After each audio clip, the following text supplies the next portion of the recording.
तो स्वागत है आप सबका फिर से एक बार वीर पाहुजा टॉक्स में। बड़े बुजुर्ग कह गए हैं कि सोना और प्रॉपर्टी इन दोनों को संभाल के रखना चाहिए क्योंकि इनकी प्राइस हमेशा बढ़ती है, कभी घटती नहीं। और प्रॉपर्टी की अगर आज की तारीख में बात करें तो वो सोने से भी ज़्यादा महंगी होती जा रही है और उसकी प्राइस दिन ब दिन बढ़ती जा रही है। इसी संदर्भ में हमारे साथ आज एक ऐसे गेस्ट मिलने वाले हैं जो हाउस फॉर यू करके एक पेज के मालिक हैं, साथ ही एक प्रॉपर्टी डीलर है जो ऑल ओवर इंडिया में प्रॉपर्टीज प्रोवाइड करवाते हैं। तो इनसे बात करेंगे, इनसे जानेंगे कि प्रॉपर्टी की आज की तारीख में राजस्थान में, उदयपुर में या फिर ऑल ओवर इंडिया में क्या वैल्यू है, किस प्राइस पे किस तरह की प्रॉपर्टी मिलती है और किस तरह की प्रॉपर्टी हमें लेनी चाहिए या निवेश करना चाहिए।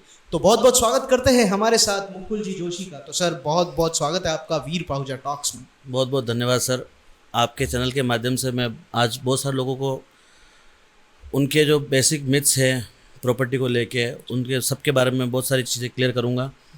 ज़्यादा मुझे इस चीज़ में एक्सपीरियंस नहीं है, आज लगभग 1.5-2 साल का एक्सपीरियंस है, बट इस एक्सपीरियंस में मैंने जो कुछ भी चीज़ें सीखी है वो मैं कोशिश करूँगा कि आपके जो भी व्यूअर्स हैं और जो मेरे लोग भी जो देख रहे होंगे, मेरे व्यूअर्स भी जो हैं और आपके व्यूअर्स भी जो हैं देख रहे होंगे, तो उनको एक सटीक गाइडेंस आज यहाँ से मिल सकती है।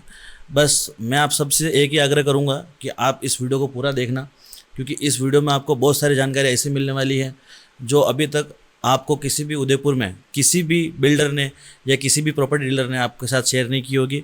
वो सारी जानकारी आज मैं आपको देने वाला हूँ। बस मैं यही चाहता हूँ कि आप इस वीडियो में लास्ट तक बने रहें। बाकी सवाल सर करेंगे, आपकी तरफ से जो भी सवाल है ये सर करेंगे और मैं इनके जवाब दूंगा। अगर वीडियो वापस पसंद आती है, वापस अगर आप बुलाओगे तो वापस मैं ज़रूर आऊँगा इधर। आपके जो भी और भी कोई डाउट्स रह जाएंगे वो भी क्लियर करेंगे। क्या बात है, बहुत ही अच्छा इंट्रो हुआ है इस वीडियो का। तो इस वीडियो की स्टार्टिंग से ही लग रहा है कि एक जोश भरी वीडियो ये होने वाली है, तो बने रहिएगा अंत तक। शुरू करते हैं इस वीडियो को। तो मुकुल जी, उदयपुर में आप अब तक कितनी प्रॉपर्टी सेल कर चुके हैं? एक्चुअली क्या देखो सर, ये सब चीज़ें तो क्या है कि सोशल मीडिया पे और उन पे वैसे बतानी नहीं चाहिए कि कितनी प्रॉपर्टी सेल कर दी है। हाँ, एक है ना, अंदाजन देखो सर 50 से 100 के अंदर आप समझ सकते हैं। मतलब मैं ये इसलिए पूछ रहा था क्योंकि 1.5 साल में, जैसा कि आपने बताया, मात्र 1.5 साल में इतनी प्रॉपर्टी सेल कर देना, तो उसका सबसे बड़ा मेरे को लगता है फैक्टर होता है उसके पीछे ट्रस्ट। Yes sir. तो आपके क्लाइंट्स जो भी अब तक रहे हैं उनके रिव्यू आपके पास आते होंगे, तो ट्रस्ट कितना बना हुआ है? सर देखिए, ट्रस्ट की बात करूं मैं तो मेरे चैनल के ऊपर और पेज के ऊपर बहुत सारे रिव्यूज़ आपको देखने को मिल जाएंगे। जो लोग कैमरे पे आके नहीं बोलना चाहते हैं वो अपना रिव्यू व्हाट्सएप पे लिख के भेज देते हैं, और कुछ लोग जो वहाँ पे भी नहीं देना चाहते वो फ़ोन पे मुझे बोल देते हैं। कुछ लोग मेरे साथ कैमरे पे आके बोलना चाहते हैं तो वो कैमरे पे आके भी बोलते हैं। अभी बहुत सारी प्रॉपर्टी ऐसी है जो रनिंग में चल रही है, अंडर कंस्ट्रक्शन प्रोजेक्ट चल रहे हैं पूरे। तो बहुत जल्दी लगभग 8-10 रिव्यू एक साथ आने वाले हैं क्लाइंट के साथ में। मैंने बात करी है उनसे, तो अब वो जैसे जैसे होगा वैसे देखते हैं कि अब कब तक उनका हो पाता है मकान का काम, और देन हम उनसे रिव्यू लेने की कोशिश करेंगे। तो फिर आप थोड़ा जान पाएंगे और बेटर तरीके से। बाकी तो इंस्टाग्राम और यूट्यूब पे आप देख ही सकते हैं, कभी कोई गलत कमेंट नहीं है किसी भी क्लाइंट का। और ट्रस्ट की बात है तो आप कोई भी क्लाइंट मेरे जो हैं आप उनसे मिल सकते हैं। मतलब बहुत सारे तो खाली बस बताते हैं अभी हमने इनको बेचा है ये वो, मैं विद प्रूफ बात करता हूँ। तो प्रॉपर्टी जैसे कि उदयपुर में दिन दुगनी रात चौगनी रेट बढ़ रही है। खतरनाक। जब छोटा था तो हम जिस एरिया में, उनकी रेट भी इतनी नहीं थी, आज वो एरिया की रेट भी बढ़ चुकी है। तो प्रॉपर्टी उदयपुर में खासकर हम बात करें, फिर इंडिया के लेवल पे बात करेंगे, पर पहले अगर हम उदयपुर पे बात करें तो प्रॉपर्टी जिस तरीके से बढ़ रही है रेट्स, तो इसके पीछे मेजर रीज़न क्या है, आपको क्या लगता है? एक्चुअली क्या है सर कि जो पहले के टाइम की बात करें अगर अपन, तो पहले के टाइम में क्या होता था कि एक आदमी की जो रिक्वायरमेंट थी बेसिकली 2 BHK, मतलब उस टाइम पे तो इतना ध्यान नहीं देते थे लोग कि वॉशरूम भी बाहर हुआ करते थे।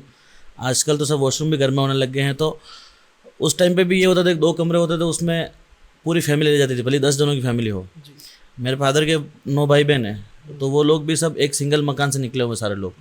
तो उस टाइम में और आज के टाइम में लोगों के डिज़ायर्स बढ़ चुके हैं, ड्रीम बढ़ चुके हैं कि हमको एक अच्छी सोसाइटी में जाना है। क्योंकि हम जब छोटे थे तब हमारे माताजी पिताजी भी यही बोला करते थे कि यार कि अच्छे लोगों के साथ रहेगा तो देखो अच्छी चीज़ें सीखने को मिलेगी। तो आजकल की तारीख में क्या है कि वो चीज़ें अब रही नहीं है, तो इसलिए क्या है कि लोग शिफ्ट हो रहे हैं बाहर की तरफ अच्छी सोसाइटीज़ में। आज फ्लैट में लोग रहना नहीं चाहते हैं, बट वो क्यों जाते हैं? क्योंकि उनके बच्चों की जो फिजिकल और मेंटल ग्रोथ अच्छी हो, इसलिए वो उसकी तरफ बढ़ते हैं।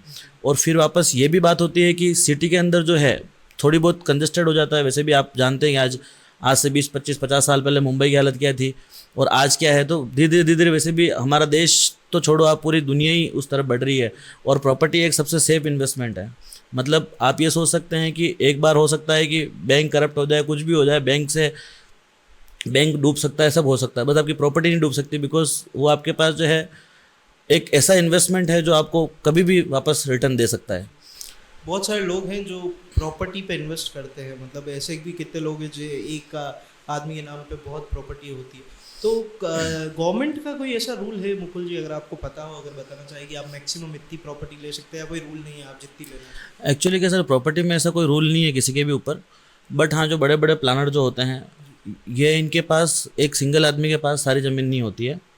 जैसे बहुत सारे लोगों को ये भी डाउट होता है यार कि डील तो ये भैया कर रहे हैं, है ना, साइन करना, रजिस्ट्री कराना कोई और आ रहा है। तो मैं आपको भी एक बात बताना चाहता हूँ कि इसमें क्या होता है, जब भी कोई 25, 50, 60 प्लॉट की जब प्लानिंग होती है तो उसमें गवर्नमेंट कभी भी एक आदमी के नाम पे इतने सारे पट्टे इशू नहीं करवाती है।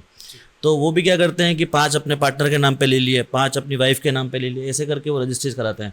तो बहुत सारे लोगों को ये भी डाउट्स रहता है कि भैया यार डील तो इन्होंने करी, रजिस्ट्री करानी है, कैसे आ रहे हैं। तो उसका जवाब ये है, बहुत सारे लोग पूछते भी हैं। और दूसरा जो आपने क्वेश्चन करा था मेरे से, थोड़ा सा आप रिमाइंड कराएंगे आप? जी, मैं कह रहा हूँ कि ऐसी कोई लिमिट नहीं होती है ना किसी? हाँ, एक्चुअली क्या है सर, इसमें भी ये है कि अभी तक मेरे हिसाब से तो ऐसी कोई लिमिट नहीं है। बट मेरे रिसेंटली अभी मेरे एक मित्र हैं, क्लाइंट भी है मेरे, कैनरा बैंक में है, बेंगलोर में रहते हैं वो, उनको मैंने एक विला दे रखा है।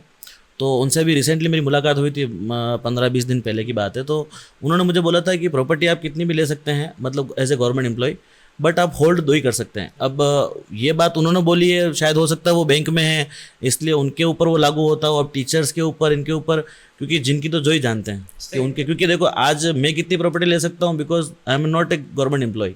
तो मैं तो मेरी मर्जी इतनी खरीद सकता हूँ। तो वो चीज़ें अलग अलग रूल्स लागू होते हैं। गवर्नमेंट एम्प्लॉय है तो उसके लिए अलग होगा, अपने लिए अलग होगा, तो वो तो होता ही है। एक चीज़ अगर आप पुराने टाइम में देखें और अभी के टाइम में देखें तो इंटीरियर का बहुत महत्व बढ़ा है। यस। पुराने टाइम में जब घर बनते थे तो इंटीरियर पे लोग इतना फोकस नहीं करते थे, चाहे वो वॉलपेपर्स हो, चाहे वो डिज़ाइंस हो। तो क्या इंटीरियर का महत्व है घर बनने में या बनाने में, आपको क्या लगता है? सर देखिए, इंटीरियर डिज़ाइन एक मेन पार्ट है आपके घर के लिए, क्योंकि आज की तारीख में आप 5 लाख का फर्नीचर लगाने के बाद में भी आप क्लाइंट को बोल सकते हो भैया 20 लाख का फर्नीचर है, और वो मान भी लेता है। बिकॉज जब लाइट्स घर के अंदर चमकती है तो सामने वाला ये नहीं सोचता है कि 5 लाख का फर्नीचर है या 20 लाख का। बिल्डर को बेचना होता है तो वो आपको 50 लाख करके भी बेच सकता है। क्योंकि आज आपने देखा होगा बहुत सारे मकान ऐसे हैं जिसमें मकान की रेट होगी 50 लाख रुपए, बट उसके अंदर इंटीरियर होगा 60-70 लाख रुपए का।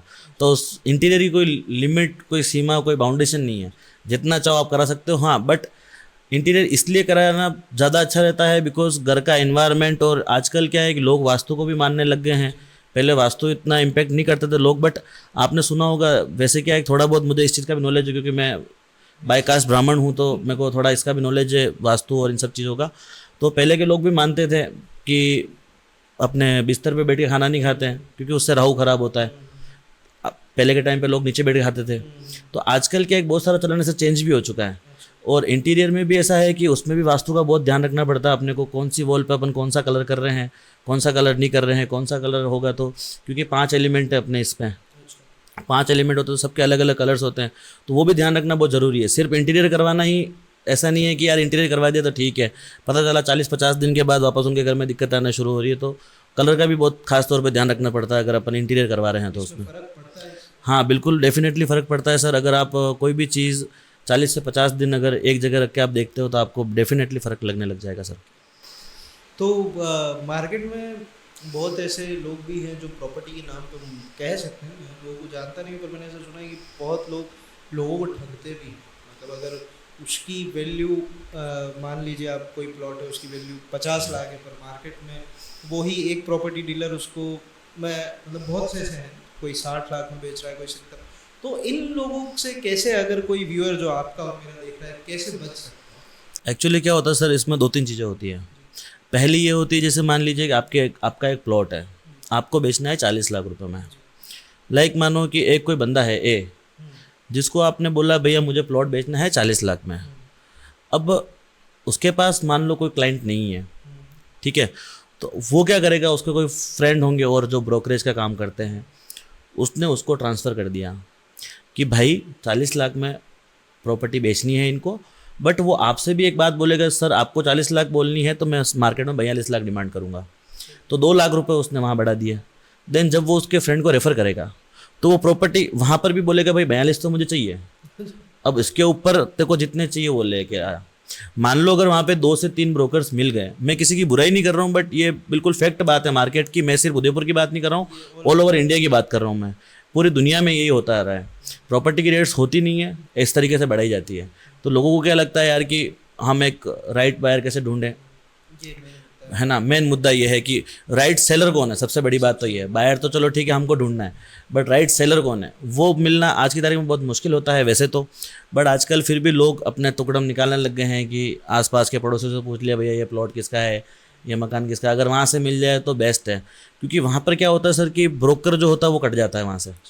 मान लो अगर आपका प्लॉट है, आपके पड़ोस में कोई रहता है जो आपको जानता है, उसने आपको डील करवा दी, बट हाँ ये गारंटी है कि वो जो प्लॉट जो आपके पास वाला मकान वाला है वो भी आपसे ब्रोकरेज लेगा कि नहीं भैया यार आपका प्लॉट मैंने बिकवा दिया, हाँ आपका प्लॉट बिक गया है तो मुझे पैसा देना पड़ेगा, पैसा आपको उसको भी देना है, बट उसकी वजह से वो ब्रोकर कट गया। ठीक है, मेरा मानना ये है, जो भी व्यूअर्स देख रहे हैं, मैं कभी भी आपको ये नहीं कहता हूँ कि आप मेरे पास आओ मेरे से ही प्रॉपर्टी लो, बट हाँ अगर किसी ने आपको दिखाया है ईमानदारी से, आपको लगता है कि वो जेन्युइन पर्सन है, तो आपको उसके साथ ऐसा नहीं करना चाहिए। बिकॉज हो सकता है 50-60 हज़ार रुपये आज अगर छोड़ सकते हो, क्योंकि वो उसकी मेहनत ले रहा है, वो आपको मुंह पे बोल के ले रहा है, ऐसा तो है नहीं कि वो आपसे छुपा के ले रहा है, तो आप उसको उसका पैसा दें। क्योंकि आज 50,000 रुपये खाने से कोई आप बड़े नहीं हो जाएंगे, क्योंकि 50 लाख की प्रॉपर्टी आप ले रहे हैं, वहाँ पे 50,000 रुपये किसी के खा भी जाओगे तो कोई फ़र्क नहीं पड़ेगा। मैं मेरी बात करता हूँ, मेरे तो किसी से ब्रोकरेज लेता भी नहीं हूँ क्लाइंट से, ठीक है, मैं किसी से ब्रोकरेज नहीं लेता हूँ। फिर भी बहुत सारे कस्टमर ने ऐसे डील करते हैं पीछे जाकर, मेरे को कोई इशू नहीं है उससे। बट हाँ मैं ऐसा सोचता हूँ कि जो भी अपने ब्रोकर्स हैं उनको ये चीज़ सोचनी चाहिए क्लाइंट को भी कि उनके साथ ऐसा गलत ना करें, क्योंकि 20-25-50 हज़ार में कुछ आपका हो नहीं जाएगा, क्योंकि वो भी मेहनत करता है इंसान है, वो आपके लिए प्रॉपर्टी ढूंढ रहा है। आज आपने बोला यार कि मुझे यार शोभागपुरा में प्रॉपर्टी चाहिए, वो इंसान आपके लिए दौड़ रहा है, भाग रहा है, सब कुछ कर रहा है, आपको लग रहा है ईमानदार आदमी हो तो आपको उसका पैसा जरूर देना चाहिए। मेरा मानना ये है सर। एक सवाल मेरे को आया, जब हम प्रॉपर्टी लेने जाते हैं या कोई भी प्रॉपर्टी लेने जब जाता है तो वो किसी न किसी को साथ लेके जाता है। बिल्कुल, हर चीज़ चाहे प्रॉपर्टी हो, मतलब लड़के तो ऐसे होते हैं, नाई की दुकान भी एक लड़के को लेके जाते हैं। सही बात है, मेरे बाल कटेंगे तो बेटा तो सही बात है। तो आपको क्या लगता है कि अगर मैं प्रॉपर्टी लेने या आप प्रॉपर्टी लेने जा रहे हैं, कोई भी प्रॉपर्टी लेने जा रहा है, तो उसको मतलब उस इंसान को किस तरह के लोगों को नहीं लेना? ये आपने बहुत अच्छा क्वेश्चन किया है। एक्चुअली क्या है कि मतलब आप जब से क्वेश्चन करो तब से मुझे हंसी आ रही है, मतलब क्योंकि क्या होता है कि मैंने मतलब मार्केट में इतने सारे लोगों को देख लिया है ना, तो मतलब मैं हंसी रोक नहीं पा रहा हूँ अपनी। कभी कभी क्या होता है सर कि आप सपोज़ मान लो कि आज आप हो, आपके भाई को लेके आए। मैं ये नहीं कहता हूँ कि आपके भाई के साथ आपके रिलेशन कैसे हैं नहीं है, आई डोंट नो, मैं नहीं जानता हूँ, बट मैं एक चीज़ सोचता हूँ कि कुछ भी चीज़ जीवन में आपने अगर शुरुआत करी है तो आपने किसी से पूछ के नहीं करी। मान लो कभी आप सिगरेट पीने गए थे तो क्या आपके पिताजी से आपने पूछा था क्या कि पिताजी मैं सिगरेट पी सकता हूँ क्या?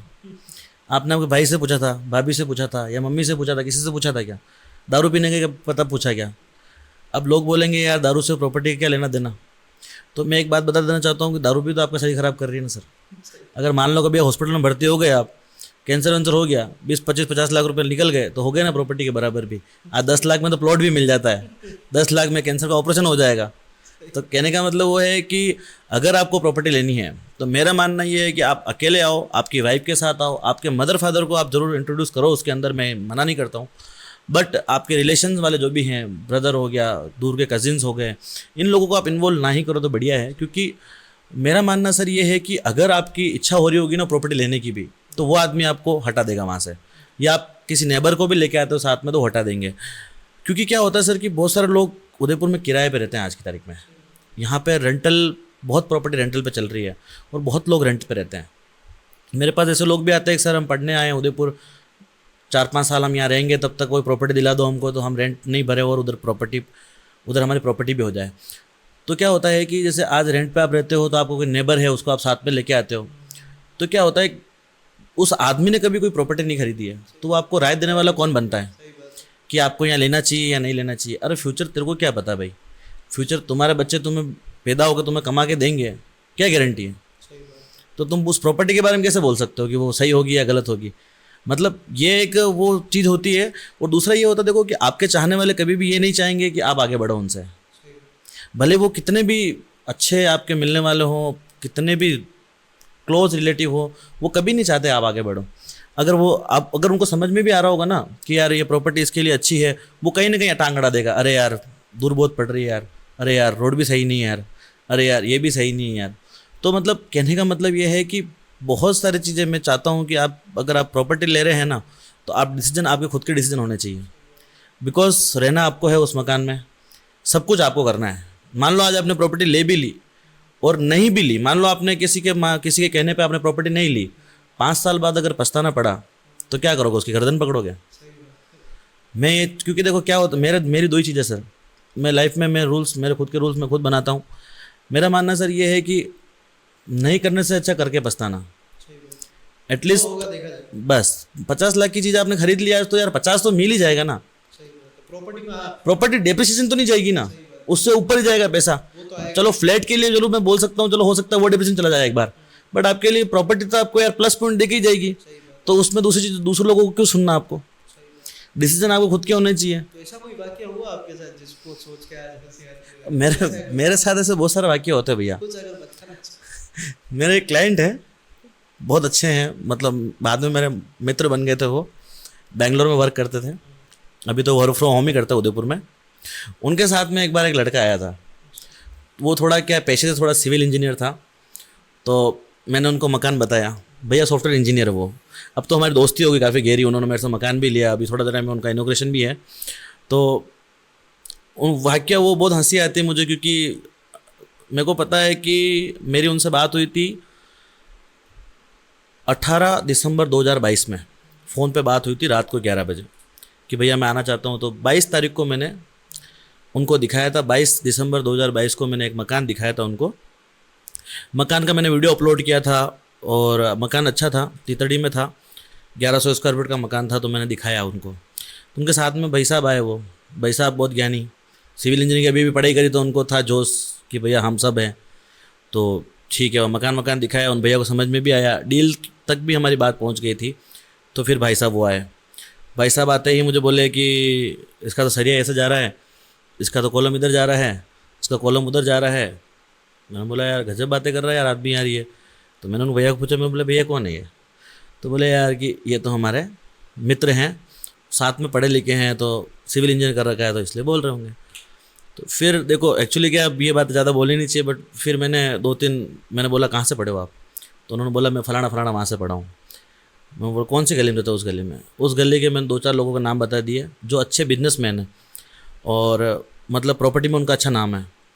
तो उनका नाम सुनना, अरे यार भैया फिर तो आप गलत नहीं बता सकते हो। मतलब आदमी सडन 2 मिनट में चेंज हो गया कि यार फिर आप गलत नहीं बता सकते, फिर तो आप सही बता रहे हो। मतलब उसको 15 मिनट पहले कॉलम टेढ़ा लग रहा था, 15 मिनट के बाद जैसे मैंने बात बताई, क्योंकि उसको पता है भाई कि इस आदमी का लेवल मतलब वहाँ तक है कि ये बड़े बड़े लोगों के साथ उठता बैठता है। तो उसने जैसे उसके 2 मिनट में उसके ख्यालात चेंज हो गए कि नहीं यार ये नहीं यार ये भैया सही बता रहे हैं। उसके बाद उन भैया को मैंने बोला कि आज के बाद मैं आपका दोस्त नहीं हूँ, बट मैं आपको एक ही बात बोलूँगा कि आप अकेले आए ना। फिर वो अगली बार अकेले आए, फिर उनको प्रॉपर्टी समझ में आई और दूसरी बार में उन्होंने डील कर ली मेरे साथ, मतलब विद इन 10 डेज। मतलब 22 दिसंबर की हमारी बात थी और 9 जनवरी 2023 को उन्होंने मेरे से मकान ले लिया। अभी काम चल रहा है उसका, तो अभी अगले महीने पोजीशन दूंगा मैं उनको। तो आप बना के देते मकान, तो उसमें क्या फायदा और वो महंगा क्यों पड़ता है ऐसा? हाँ, ऐसे बहुत सारे लोगों का क्वेश्चन है ऐसा, ये आपने बहुत अच्छा क्वेश्चन किया मेरे से। बहुत सारे लोगों का ये क्वेश्चन रहता है कि हमको बना बनाया मकान लेना चाहिए या प्लॉट लेके मकान बनाए। अब क्या होता है सर कि हमेशा बने बनाए मकान महंगे होते हैं, उसके बहुत सारे रीजंस होते हैं। देखो सबसे पहला रीज़न ये है कि आज की तारीख में क्या होता है, सबसे पहले कोई क्लाइंट आ रहा है, उसको आपने बोल दिया ना 40 लाख का मकान है, वो फट से अपना मोबाइल निकालेगा, भैया यहाँ पे प्लॉट की रेट क्या होगी? 1500 रुपये, 15 लाख का तो प्लॉट हो गया। और 1500 रुपये मैक्स टू मैक्स 1500 रुपये कंस्ट्रक्शन की रेट होगी, 1500 रुपये अपना जोड़ दिए, 30 लाख रुपये हो गए भैया। भैया यार ज़्यादा ले रहे हो 40 लाख रुपये आप तो यार, 10 लाख किस चीज़ के? तो ऐसे ज्ञानी लोग भी आते हैं कि मतलब नॉलेज उनको कुछ भी नहीं है, बट वो इस तरीके से जाहिर करते हैं अपने को कि भाई हमको बहुत सारी नॉलेज है। तो देखो मैं एक चीज़ क्लियर कर देता हूँ। सपोज़ मान लीजिए कि आज आपने एक प्लॉट लिया, आपने कंस्ट्रक्शन कंपनी है आपकी और आप काम चालू करना चाहते हैं, आपने आज एक प्लॉट लिया, आप उसके ऊपर मकान बनाना चाहते हैं, आपने उस पर 25 लाख रुपए लगाए। अब बताता हूँ टेक्निकली मकान महंगे क्यों होते हैं, उसके रीज़न बताता हूँ मैं आपको। 25 लाख में उस आदमी ने प्लॉट लिया, रजिस्ट्री करवाई उसने, 1 लाख के आसपास रजिस्ट्री खर्चा आया, 26 लाख रुपए हो गए। 1 लाख रुपए उसके मोटर बोरिंग और वो करवाने में चला गया, 27 लाख रुपए यहाँ हो गए। ठीक है, मानो उसने सिर्फ सिंगल फ्लोर पे कंस्ट्रक्शन करवाया हो या डबल करवाया होगा तो लगभग 22-24 लाख का कंस्ट्रक्शन बैठता है। तो 24 अगर उसमें अपन ऐड करेंगे तो 27 + 24 हो जाता है आपका 42। ठीक है, 41-42 हो जाता है। अब 42 लाख रुपए लगाने के बाद आदमी अगर 1.5 साल प्रॉपर्टी को होल्ड कर रहा है तो 42 लाख लगाने के बाद आदमी ये तो सोचता है ना यार कि मुझे महीने का 2% इंटरेस्ट तो मिले। अगर वो 1 साल होल्ड करता है उस प्रॉपर्टी को तो 42 लाख का आपका महीने का जो रेंट, जो आपका क्या बोलते हैं इंटरेस्ट जो बनता है वो लगभग 84,000 के आसपास बनता है। अब उसके हिसाब से आप 12 कर लो उसको, मोटा मोटा 12 लाख रुपए हो गए ना सर। तो वो 12 लाख आपसे कहाँ मांग रहा है, वो तो आपको ये बोल रहा है भैया कि 50 लाख की उसकी आस्किंग है, 1-1.5 लाख रुपए कम करके दे दूंगा भाई। तो आज क्या होता है कि जो खरीदते हैं ना, जो भी लोग, उनको ये लगता है हम महंगी खरीदते हैं। जो खरीदते हैं हमेशा उनको यही लगता है हमेशा यार कि हम खरीद रहे हैं तो महंगा, क्योंकि प्रॉपर्टी खरीदते तब अपने को महंगी लगती है। मैं सिर्फ एक ही सवाल पूछता हूँ उनसे, भैया ये प्रॉपर्टी आपके पास होती आप दे देते क्या 42 लाख में? तो उनका क्वेश्चन, मेरे क्वेश्चन पूछते हैं, उनका जो आंसर होता है वो नहीं होता है। बिकॉज क्या होता है कि हर इंसान को अपना फ़ायदा पहले दिखता है, और जो खरीदने आते हैं उनको भी लगता है यार कि नहीं हम खरीद लेते हैं, हमको जिस रेट में मिलेगा तो उस रेट में पॉसिबल नहीं है।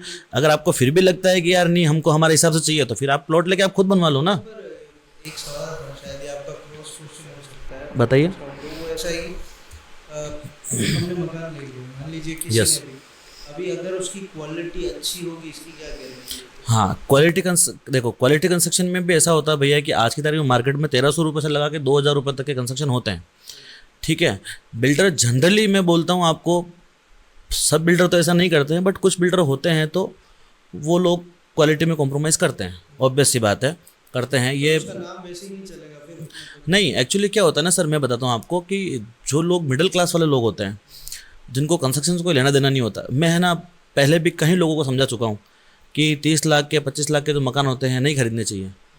मैंने कितने लोगों को मना किया है। मैं मानता हूँ यार उनकी इनकम नहीं है, ऑब्वियस सी बात, उनको खरीदना पड़ता है क्योंकि उनकी मजबूरी है। बट कंस्ट्रक्शन जब मैं देखता हूँ ना सर, तो मेरा खुद का ऐड करने की इच्छा नहीं होती। मतलब मेरे को ऐसा लगता है कि मेरे पिताजी मुझे एक ही बात बोलते हैं कि भाई तेरे को जो चीज़ समझ में आती तो वही करा कर। अगर मुझे आप अगर खड़े होकर मुझे ये पूछ लो ना, चलो 50 लाख छोड़ो, आप 50 करोड़ का मकान ही बता रहे हो, आप मुझे ये पूछो कि मुकुल भाई आप रह सकते हो यहाँ पे क्या? अगर मैं जवाब नहीं दे पा रहा हूँ तो मैं आपको कभी हानि करूँगा आप मकान लोगों।